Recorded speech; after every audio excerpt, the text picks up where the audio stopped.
Narito ang top 5 best ideas para simulan ang isang negosyo.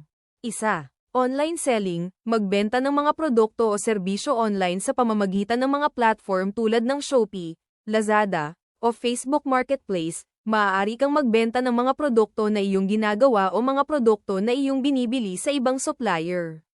2. Food business, magbukas ng isang food stall o restaurant na nagbebenta ng mga pagkain na iyong specialty.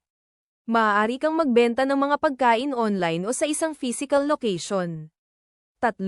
Freelance services, mag-alok ng mga serbisyo tulad ng writing, graphic design, o social media management sa mga kliyente. Maaari kang magtrabaho sa bahay o sa isang opisina. 4. E-commerce store, magbukas ng isang online store na nagbebenta ng mga produkto na iyong pinili. Maaari kang magbenta ng mga produkto na iyong ginagawa o mga produkto na iyong binibili sa ibang supplier. 5. Service-based business, mag-alok ng mga serbisyo tulad ng pagtuturo, pag-aayos ng bahay, o pag-aalaga ng mga bata. Maaari kang magtrabaho sa bahay o sa isang opisina.